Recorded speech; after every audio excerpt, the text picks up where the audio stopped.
Okay, after Punnett square, you are very clear on how to get the genotype and the phenotype ratio. ठीक है, तो let us again revise what we have read, that is principle of inheritance, means inheritance of the genes. So we have read inheritance, that F1 generation the genes are inherited, F2 generations again sudden disappearance of one gene and again the appearance of the one type of allele. I can very clearly or to be very concrete, I must say that it's allele that appears in the F2 generation.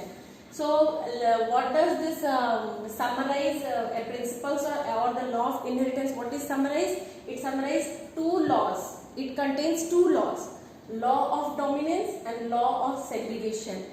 Name indicates dominance, means one allele is dominant over the other allele, means it indicates there are three rules that are already given in NCERT book, that characters are controlled by discrete units called factors. The factors, alleles, what we have discussed earlier, the factors of the alleles occur in pair. In a dissimilar pair, one allele is dominant over other. The other allele is called as recessive allele. ठीक है, so we are going to learn law of dominance. Three factors are there. It will be dominated, one will be dominated over the other. And what about law of segregation? As the name indicates, segregated, अलग हो जाना, कि दो allele जो है ना, they are not closely related to with each other. They are simply lying on a chromosome. On chromosomes they are lying, chromosomal thread they are lying, but they can be separated at any time and can be visible at any time, can be invisible at any time. तो ये है law of segregation. So first of all we read about law of dominance. को अगर exam में आता है how we will prove a law of dominance is occurred, so we have to again draw Punnett square because this is very easier one to find out the result.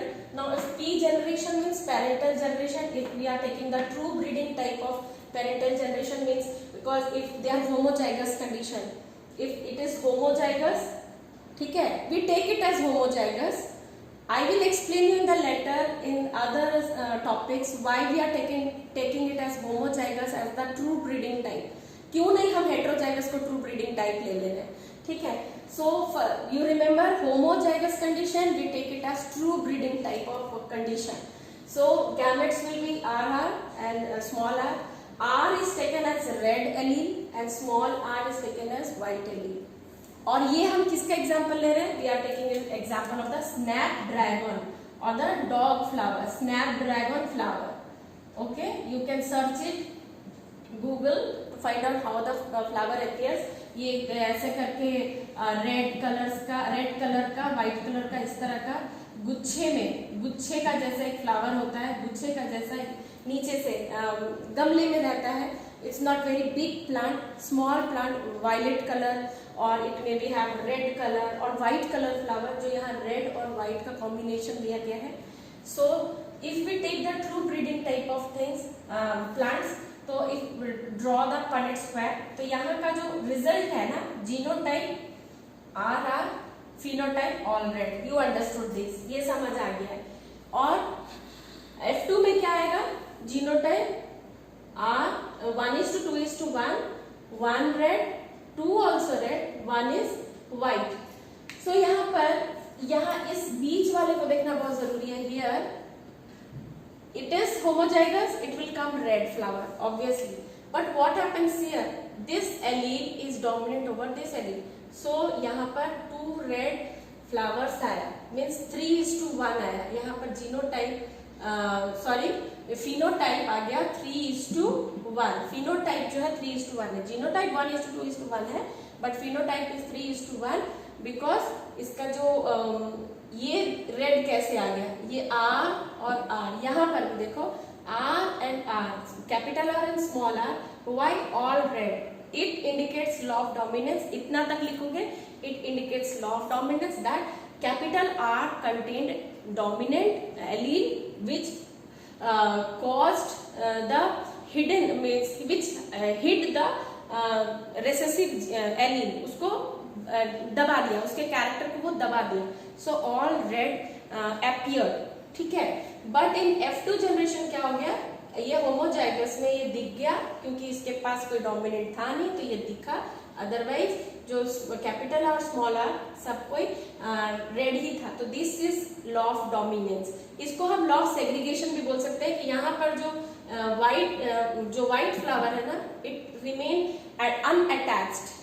ये दिख रहा है यहाँ पर कि अटैच्ड है दोनों, ये दोनों अटैच दिख रहे हैं, बट F2 जनरेशन में दिखा कि they are not attached with each other, rather they can be separated at any point of time. तो ये लॉ ऑफ सेग्रीगेशन बता रहा है। If any question is asked from this thing that law of dominance या principle of inheritance को बताओ, तो you can explain up to this, दोनों लॉ को बताओगे, law of dominance and law of segregation को, ठीक है। This was the simplest part of the inheritance. अब आया थोड़ा twist, because in nature there is always exceptions exist. तो हमेशा रेड और व्हाइट फ्लावर नहीं एग्जिस्ट किया। कैसे? यहाँ पर एक रिजल्ट दिख रहा है, all pink. Sometime Mendel has also had also observed that always they are not red and white flowers. Sometimes pink flowers are also there.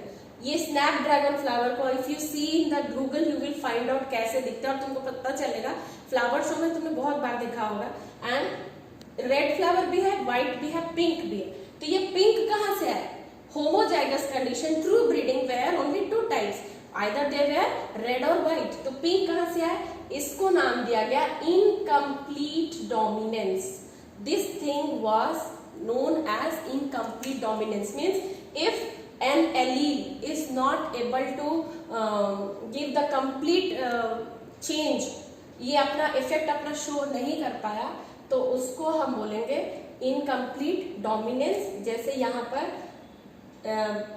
Although it is R and R को हमने dominant gene बोला था, small are को हमने recessive बोला था, मगर it did not show the complete dominance, जिसके वजह से ये जो है वो F2 जनरेशन में 1 रेड आया, 2 पिंक आया और 1 व्हाइट आया, ठीक है। And next is codominance. ये भी एक है multiple allele. I will be explaining, पहले इसको समझ जाते हैं इनकम्प्लीट डोमिनेंस क्या है और क्लियर होते हैं इसको।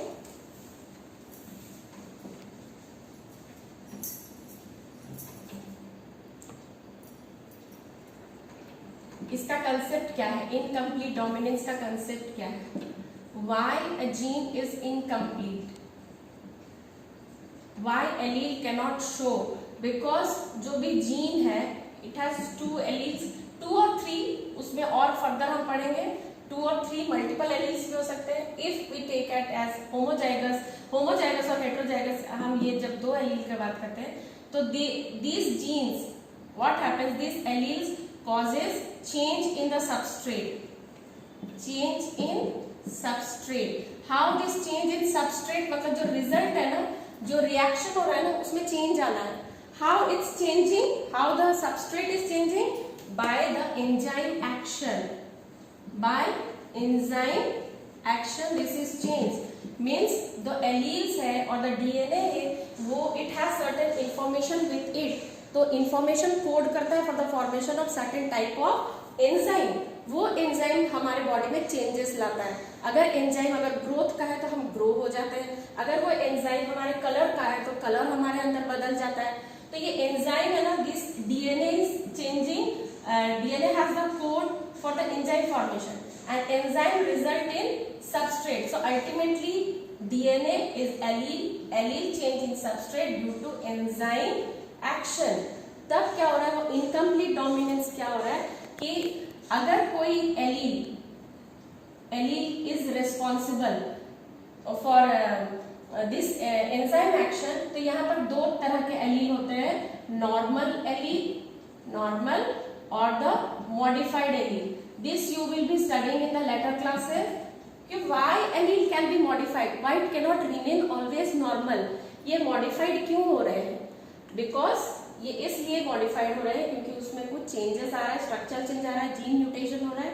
सो ये क्या करते हैं, ये मॉडिफाइड जो एलील होते हैं, इट कैन नॉट ब्रिंग, ये 3 तरह के एक्शन कर सकते हैं। 1 type of action is normal function,